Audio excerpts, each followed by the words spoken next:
Сәлем достар, бүгін сіздермен молочная девочка тортын дайындайтын боламыз. Видеоны көрмес бұрын менің арнама жазылып, қоңыраушаны басып қойыңыздар. Ең алдымен жұмыртқамызды миксермен араластырып аламыз. Араласқан жұмыртқамызға сгущенкамызды құямыз.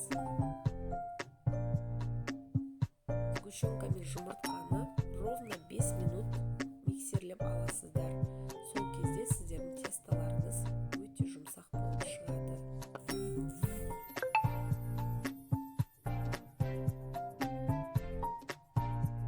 Енді ұнымыз бен содамызды бір-біріне араластырып, міндетті түрде ситадан өткізетін боламыз.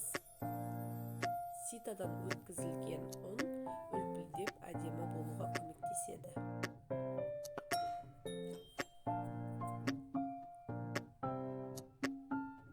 Дайын болған тестамызды ровно 7 бөлікке бөліп, 190 градуста духовкамызды қыздырып қоямыз. Қызып тұрған пешімізге 7 бөлікке бөліп, осы теста 22-23 диаметрге арналған. 23 диаметрге жайып, 7 корж пісіріп аламыз.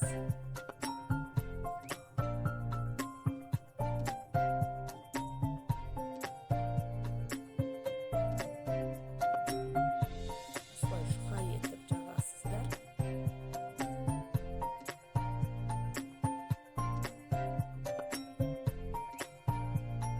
Пештеріңізді алдын ала қыздырып қойсаңыздар, өте дұрыс болады.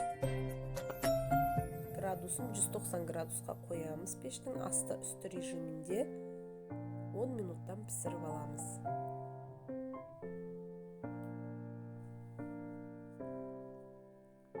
Міне осы тестадан менде ровно 7 корж шықты. Енді ішіне кремін дайындайтын боламыз. Творожный сырымызға сахарный пудраны араластырамыз.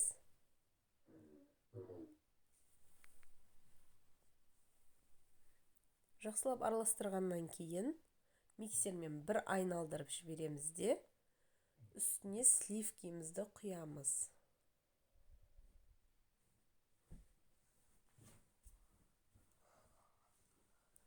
Сливкиіңіз міндетті түрде салқын болуы қажет. Творожный сырыңызда салқын болу керек. Жылы температурада болатын болса, сіздің креміңіз еріп, керекті консистенция болмайды.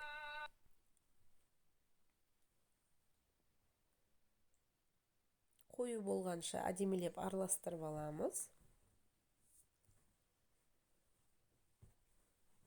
Дайын болған крем осындай консистенцияда болу керек.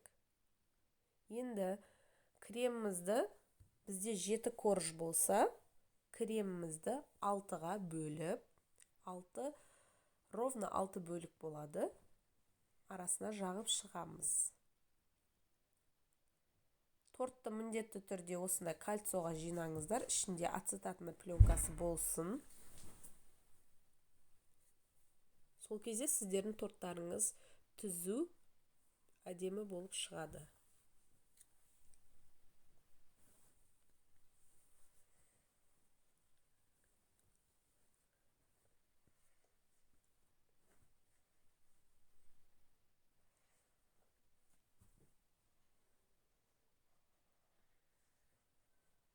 Осылай айналдырып жағып шығыңыздар.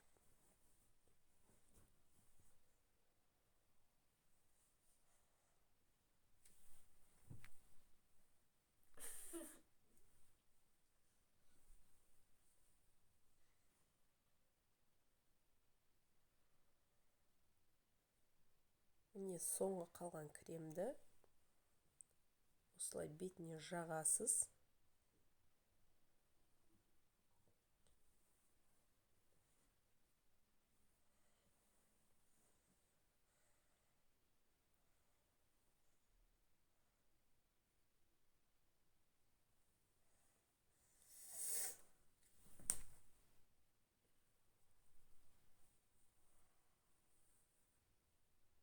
коржымызды бетіне қойып, осылай үстін мен сияқты осылай басып отырыңыздар, ішінде ауа қалмасын.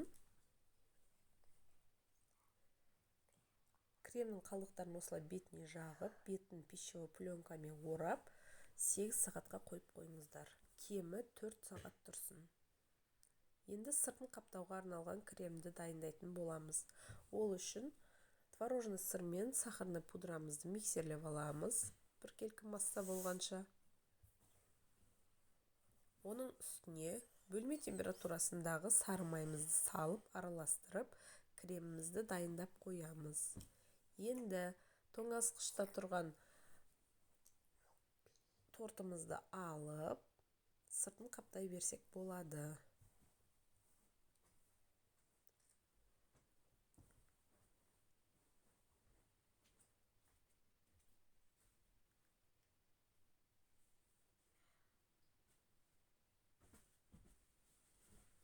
Торттың сыртын осылай бір тегістеп шығамыз.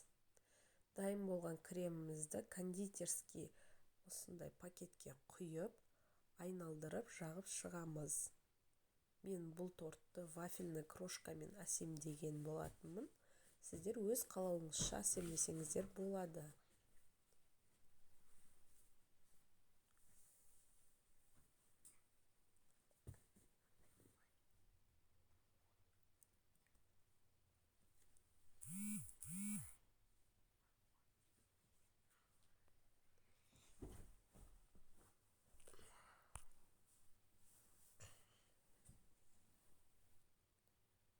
Кондитерский мешокпен жақсаңыздар, крем өте ыңғайлы болады.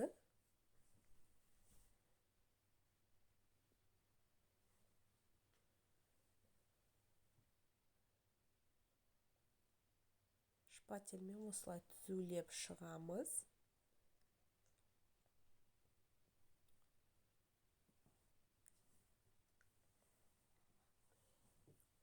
Артық кремдерін алып тастап, енді вафельный крошкамен әсемдеп шығамыз. Осылай сыртына жабыстырып, бетін қалауларыңызша әсемдесеңіздер болады. Мен осылай әсемдедім.